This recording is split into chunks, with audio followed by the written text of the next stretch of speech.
कौसल्या सुप्रजा रामपूर्वा सन्ध्या प्रवर्तते उत्तिष्ठ नरशार्दूल कर्तव्यं दैवमान्धिकम् कौसल्या सुप्रजा रामपूर्वा सन्ध्या प्रवर्तते उत्तिष्ठ नरशार्दूल कर्तव्यं दैवमान्धिकम् उत्तिष्ठोत्तिष्ठ गोविन्द उत्तिष्ठ गरुडध्वज उत्तिष्ठ कमलाकान्ता त्रैलोक्यं मङ्गलं कुरु उत्तिष्ठोत्तिष्ठ गोविन्द उत्तिष्ठ गरुडध्वज उत्तिष्ठ कमलाकान्ता त्रैलोक्यं मङ्गलं कुरु मातः समस्त जगतां मधुकैटभारे वक्षो विहारिणि मनोहर दिव्यमूर्ते श्रीस्वामिनि श्रुत जनप्रियदानशीले श्रीवेङ्कटेश दयिते तव सुप्रभातम् मातः समस्त जगतां मधुकैटभारे वक्षो विहारिणि मनोहर दिव्यमूर्ते श्रीस्वामिनि श्रुत जनप्रियदानशीले श्रीवेङ्कटेश दयिते तव सुप्रभातम् तव सुप्रभातमरविन्दलोचने भवतु प्रसन्नमुखचन्द्रमण्डले विधिशङ्करेन्द्रवनिताभिरर्चिते वृषशैलनाथ दयिते दयानिधे अत्र्यादिसप्तऋषयः समुपास्य सन्ध्याम् आकाशसिन्धुकमलानि मनोहराणि आदाय पादयुगमर्चयितुम् प्रपन्नाः शेषाद्रिशेखर विभो तव सुप्रभातम् पञ्चाननाब्ज भव षण्मुखवासवाद्याः त्रैविक्रमादिचरितम् विबुधास्तुवन्ति भाषापतिः पठति वासरशुद्धिमारात् शेषाद्रिशेखर विभो तव सुप्रभातम् ईषत्प्रफुल्ल सरसीरुहनारिकेलपूगद्रुमादिसुमनोहर पालिकानाम् आवाति मन्दमनिलः सह दिव्यगन्धैः शेषाद्रिशेखर विभो तव सुप्रभातम् उन्मील्य नेत्रयुगमुत्तम पञ्जरस्थाः पात्रावशिष्ट कदलीफलपायसानि भुक्त्वा सलीलमथ केलिशुकाः पठन्ति शेषाद्रिशेखर विभो तव सुप्रभातम् तन्त्री प्रकर्ष मधुरस्वनया विपञ्च गायत्यनन्दचरितम् तव नारदोऽपि भाषा समग्रमसहृत्करचार रम्यम् शेषाद्रिशेखर विभो तव सुप्रभातम् भृङ्गावळी च मकरन्दरसानुविद्ध झङ्कार गीत निनदैः सह सेवनाय वीर्यात्युपान्त सरसी कमलोदरेभ्यः शेषाद्रिशेखर विभो तव सुप्रभातम् योषा गणेन वरदध्नि विमथ्यमाने घोषालयेषु दधिमन्थन तीव्र घोषाः रोषात् कलिम् विदधते ककुभश्च कुम्भाः शेषाद्रिशेखर विभो तव सुप्रभातम् पद्मेश मित्र शतपत्र गतालिवर्गाः हर्तुम् श्रियम् कुवलयस्य निजाङ्गलक्ष्म्या भेरी निनादमिव बिभ्रति तीव्रनादम् शेषाद्रिशेखर विभो तव सुप्रभातम् श्रीमन्नभीष्टवरदाखिल लोकबन्धो श्री श्रीनिवास जगदेकदयैक सिन्धो श्रीदेवतागृह भुजान्तल दिव्यमूर्ते श्रीवेङ्कटाचलपते तव सुप्रभातम् श्रीमन्नभीष्टवरदाखिल लोकबन्धो श्री श्रीनिवास जगदेकदयैक सिन्धो श्रीदेवतागृह भुजान्तर दिव्यमूर्ते श्रीवेङ्कटाचलपते तव सुप्रभातम् श्रीस्वामि पुष्करिणिकाप्लव निर्मलाङ्गाः श्रेयोर्थिनो हर विरिञ्च सनन्दनाद्याः द्वाये वसन्ति वरवेत्र हतोत्तमाङ्गाः श्रीवेङ्कटाचलपते तव सुप्रभातम् श्रीशेषशैल गरुडाचल वेङ्कटाद्रिनारायणाद्रिवृषभाद्रिविषाद्रिमुख्याम् आख्याम् त्वदीय वसतेरनिशं वदन्ति श्रीवेङ्कटाचलपते तव सुप्रभातम् सेवा परा शिव सुरेश कृशानुधर्म रक्षोऽम्बुनाथ पवमान धनाधिनाथाः बद्धाञ्जलि प्रविलसन् निज शीर्षदेशाः श्रीवेङ्कटाचलपते तव सुप्रभातम् घाटीषु देवि खगराज मृगाधिराज नागाधिराज गजराज हयाधिराजाः स्वस्वाधिकार महिमाधिकमर्थयन्ते श्रीवेङ्कटाचलपते तव सुप्रभातम् सूर्येन्दुभौम बुधवाक्परिकाव्य सौरि स्वर्भानुकेतु दिविषत्परिषत्प्रधानाः त्वद्दासदास चरमावधिदासदासाः श्रीवेङ्कटाचलपते तव सुप्रभातम् त्वत्पादधूलिभरितस्फुरितोत्तमाङ्गाः स्वर्गापवर्गनिरपेक्ष निजान्तरङ्गाः कल्पागमाकलनयाकुलताम् लभन्ते श्रीवेङ्कटाचलपते तव सुप्रभातम् त्वद्गोपुराग्रशिखराणि निरीक्षमाणाः स्वर्गापवर्गपदवीम् परमाम् श्रयन्तः मर्त्या मनुष्य भुवने मतिमाश्रयन्ते श्रीवेङ्कटाचलपते तव सुप्रभातम् श्रीभूमिनायक दयादिगुणामृताब्धे देवादिदेव जगदेक शरण्यमूर्ते श्रीमन्ननन्त गरुडादिभिरर्चिताङ्घ्रे श्रीवेङ्कटाचलपते तव सुप्रभातम्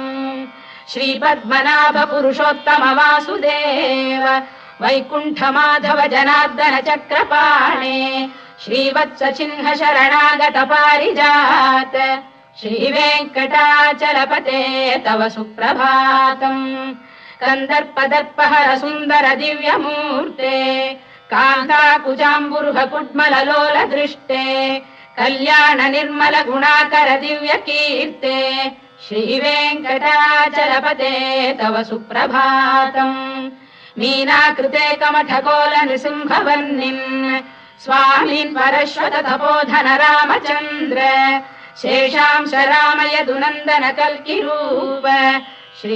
श्रीवेङ्कटाचलपते तव सुप्रभातम् येलालवङ्ग घनसार सुगन्धितीर्थम् दिव्यम् वियस्सरिति हेम घटेषु पूर्णम्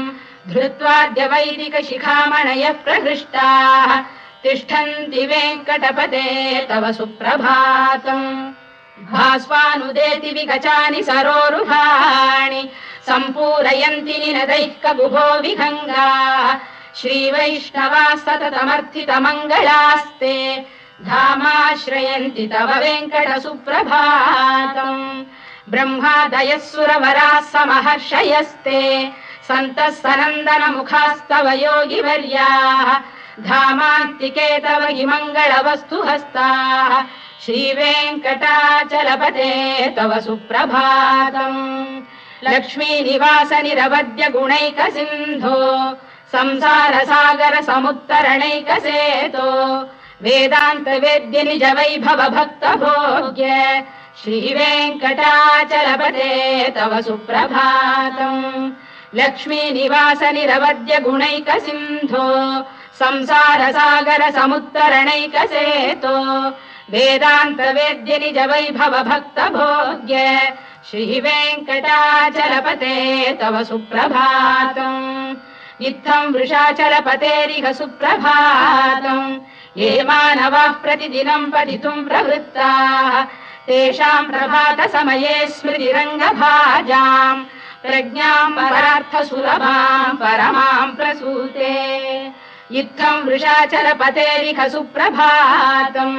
ये मानवाः प्रतिदिनम् पठितुम् प्रवृत्ताः तेषाम् प्रभात समये स्मृतिरङ्गभाजाम् प्रज्ञाम् परार्थ सुलभाम् परमाम् प्रसूते कमलाकुच चूचुक कुङ्कुमतो नियतारुणितातुल नीलतनो कमलायतलोचन लोकपते विजयी भव वेङ्कटशैलपते कमलाकुच चूचुक कुङ्कुमतो नियतारुणितातुल नीलतनो कमलायतलोचन लोकपते विजयी भव वेङ्कटशैलपते सचतुर्मुख षण्मुख पञ्चमुख प्रमुखाखिल दैवत मौलिमणे शरणागतवत्सलसारनिधे परिपालय मां वृषशैलपते अतिवेलतया तव दुर्विषहैरनुवेलकृतैरपराधशतैः हरितं त्वरितं वृषशैलपते परया कृपया परिपाहि हरे अधिवेङ्कटशैलमुदारमतेर्जनताभिमताधिकदानरतात् परदेवतया गदितान्निगमै कमलादयितान्न परं कलये कलवेणुरवावशगोपवधूशरकोटिवृता स्मरकोटिसमात् प्रतिवल्लविकाभिमतात् सुखदात् वसुदेवसुतान्न परं कलये अभिराम गुणाकरदाशरथे जगदेकधनुर्धर धीरमते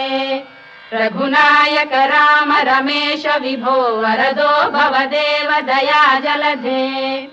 अवनीतनया कमनीयकरं रजनीकर चारुमुखाम्बुरुहम् रजनीचर राजतमो मिहिरं महनीयमहं रघुराममये सुमुखं सुहृदं सुलभं सुखदं स्वनुजं च सुखायममोघशरम् अपहाय रघुद्वहमन्यमहं न कथञ्चन कञ्चन जातु भजे विना वेङ्कटेशं ननाथो ननाथः सदा वेङ्कटेशं स्मरामि स्मरामि हरे वेङ्कटेश प्रसीद प्रसीद प्रियं वेङ्कटेश प्रयच्छ प्रयच्छ विना वेङ्कटेशं ननाथो ननाथः सदा वेङ्कटेशं स्मरामि स्मरामि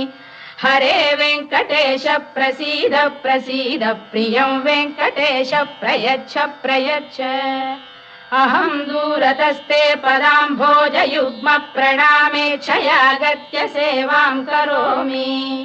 सकृत्सेवया नित्यसेवा फलं त्वं प्रयच्छ प्रयच्छ प्रभो वेङ्कटेश अज्ञानिना मया दोषानशेषान् विहितान् हरे क्षमस्वत्वं शेषशैलशिखामणे अज्ञानिना मया दोषानशेषान् विहितान् हरे क्षमस्वत्वं शेषशैलशिखामणे ईशानां जगतोऽस्य वेङ्कटपतेर्विष्णोः परां प्रेयसीं तद्वक्षस्थलनित्यवासरसिकां तत्क्षान्तिसंवर्धिनीं पद्मालङ्कृतपाणिपल्लवयुगां पद्मासनस्थां श्रियम् वात्सल्यादिगुणोज्ज्वलां भगवतीं वन्दे जगन्मातरम् ईशानां जगतोऽस्य वेङ्कटपतेर्विष्णोः परां प्रेयसीं तद्वक्षस्थलनित्यवासरसिकां तत्क्षान्तिसंवर्धिनीं पद्मालङ्कृतपाणिपल्लवयुगां पद्मासनस्थां श्रियम् वात्सल्यादिगुणोज्ज्वलां भगवतीं वन्दे जगन्मातरम् श्रीमन्कृपाजलनिधे कृत सर्वलोक सर्वज्ञ शक्तनतवत्सल सर्वशेषिन् स्वामिन् सुशील सुलभाश्रुत पारिजात श्रीवेङ्कटेश चरणौ शरणं प्रपद्ये श्रीमन्कृपाजलनिधे कृत सर्वलोक सर्वज्ञ शक्तनतवत्सल सर्वशेषिन् स्वामिन् सुशील सुलभाश्रुत पारिजात श्रीवेङ्कटेश चरणौ शरणं प्रपद्ये आनूपुरार्पित सुजात सुगन्धि पुष्प सौरभ्य सौरभकरौ समसन्निवेशौ सौम्यौ सदानुभवनेऽपि नवानुभाव्यौ श्रीवेङ्कटेश चरणौ शरणं प्रपद्ये सद्यो विकासि समुदित्वर सान्द्र राग सौरभ्य निर्भर सरोरुह साम्यवार्ताम् सम्यक् शुसाहसपदेषु विलेखयन्तौ श्रीवेङ्कटेश चरणौ शरणं प्रपद्ये रेखामयध्वज सुधाकलशातपद्रवज्राङ्कुशाम्बुरुहकल्पकशङ्खचक्रैः भव्यैरलङ्कृततलौ परतत्त्वचिह्नैः श्रीवेङ्कटेश चरणौ शरणं प्रपद्ये ताम्रोदरद्युतिपराजित पद्मरागौ बाह्यैर्महोभिरभिभूत महेन्द्रनीलौ उद्यन्नखांशुभिरुदस्त शशाङ्कभासौ श्रीवेङ्कटेश चरणौ शरणं प्रपद्ये सप्रेम भीति कमलाकर पल्लवाभ्याम् संवाहनेऽपि सपदिक्लममादधानौ कान्थाववाङ्मनस गोचरसौ कुमार्यौ श्रीवेङ्कटेश चरणौ शरणं प्रपद्ये लक्ष्मी महीतदनुरूप निजानुभाव नीलादि दिव्य महिषीकर पल्लवानाम् आरुण्य संक्रमणतः किल सान्द्ररागौ श्रीवेङ्कटेश चरणौ शरणं प्रपद्ये निद्यानमद्भि शिवादि किरीटकोटि प्रत्युक्त दीप्त नवरत्न महप्ररोहैः नीराजना विधिमुदारमुपादधानौ श्रीवेङ्कटेश चरणौ शरणं प्रपद्ये विष्णु पदे परम इत्युदित प्रशंसौ यौ मध्व उत्स इति भोग्यतयाप्युपातौ भूयस्ततेति तव पाणितल प्रतिष्ठौ श्रीवेङ्कटेश चरणौ शरणं प्रपद्ये पार्थाय तत्सदृश सारथिना त्वयैव यौ दर्शितौ स्वचरणौ शरणं व्रजेति भूयोऽपि मह्यमिहतौ करदर्शितौ ते श्रीवेङ्कटेश चरणौ शरणं प्रपद्ये मन्मूर्धिकालियपणे विकटाटवीषु श्रीवेङ्कटाद्रिशिखरे शिरसि श्रुतीनाम् चित्तेऽप्यनन्य मनसां सममाहितौ ते श्रीवेङ्कटेश चरणौ शरणं प्रपद्ये अम्लानघृष्यदवनीतलकीर्ण पुष्पौ श्रीवेङ्कटाद्रिशिखराभरणायमानौ आनन्दिताखिल मनोनयनौ तवैतौ श्रीवेङ्कटेश चरणौ शरणं प्रपद्ये प्रायः प्रपन्न जनता प्रथमावगाह्यौ मातुस्तनाविव शिशोरमृतायमानौ प्राप्तौ परस्पर तुलामतुलान्तरौ ते श्रीवेङ्कटेश चरणौ शरणं प्रपद्ये सत्त्वोत्तरै सतत सेव्य पदाम्बुजेन संसारतारक दयार्द्रदृगञ्चलेन सौम्योपयन्तृमुनिना मम दर्शितौ ते श्रीवेङ्कटेश चरणौ शरणं प्रपद्ये सत्त्वोत्तरै सतत सेव्य पदाम्बुजेन संसारतारक दयार्द्रदृगञ्चलेन सौम्योपयन्तृमुनिना मम दर्शितौ ते श्रीवेङ्कटेश चरणौ शरणं प्रपद्ये श्रीशश्रिया घटिकया त्वदुपाय भावे प्राप्ये त्वयि स्वयमुपेय दया स्फुरन्त्या नित्याश्रिताय निरवद्य गुणाय तुभ्यम् श्यां किङ्करो वृषगिरीश न जातु मह्यम् श्रीशश्रिया घटिकया त्वदुपाय भावे प्राप्ये त्वयि स्वयमुपेय दया स्फुरन्त्या नित्याश्रिताय निरवद्य गुणाय तुभ्यम् श्यां किङ्करो वृषगिरीश न जातु मह्यम् श्रियकान्ताय कल्याणनिधये निधयेऽर्थिनाम् श्रीवेङ्कटनिवासाय श्रीनिवासाय मङ्गलम् श्रियकान्ताय कल्याणनिधये निधयेऽर्थिनाम् श्रीवेङ्कटनिवासाय श्रीनिवासाय मङ्गलम् लक्ष्मी सविभ्रमालोक सुभ्रू विभ्रम चक्षुषे चक्षुषे सर्वलोकानां वेङ्कटेशाय मङ्गलम् श्रीवेङ्कटाद्रिशृङ्गाग्रमङ्गलाभरणाङ्गये मङ्गलानां निवासाय श्रीनिवासाय मङ्गलम् सर्वावयव सौन्दर्य सम्पदा सर्वचेतसां सदा सम्मोहनायास्तु वेङ्कटेशाय मङ्गलम् नित्याय निरवध्याय सत्यानन्दचिदात्मने सर्वान्तरात्मने श्रीमद्वेङ्कटेशाय मङ्गलम् स्वतः सर्वविदे सर्वशक्तये सर्वशेषिणे सुलभाय सुशीलाय वेङ्कटेशाय मङ्गलम् परस्मै ब्रह्मणे पूर्णकामाय परमात्मने प्रयुञ्जे परतत्त्वाय वेङ्कटेशाय मङ्गलम् आकालतत्त्वमशान्तमात्मनामनुपश्यताम् अतृप्त्यमृतरूपाय वेङ्कटेशाय मङ्गलम्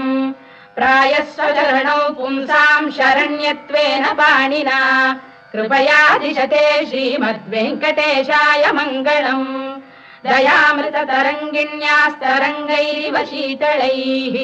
अभाङ्गैः सिञ्चते विश्वं वेङ्कटेशाय मङ्गलम् श्रद्भूषाम्बरहेतीनां सुषमावकमूर्तये सर्वार्तिशमनायास्तु वेङ्कटेशाय मङ्गलम् श्रीवैकुण्ठविरक्ताय स्वामी पुष्करिणीतटे रमया रममाणाय वेङ्कटेशाय मङ्गलम् श्रीवैकुण्ठविरक्ताय स्वामी पुष्करिणीतटे रमया रममाणाय वेङ्कटेशाय मङ्गलम् श्रीमत्सुन्दरजामातृमुनिमानसवासिने सर्वलोकनिवासाय श्रीनिवासाय मङ्गलम् मङ्गलाशासनपरैर्मदाचार्य पुरोगमैः सर्वैश्च पूर्वैराचार्यैः सत्कृतायास्तु मङ्गलम्।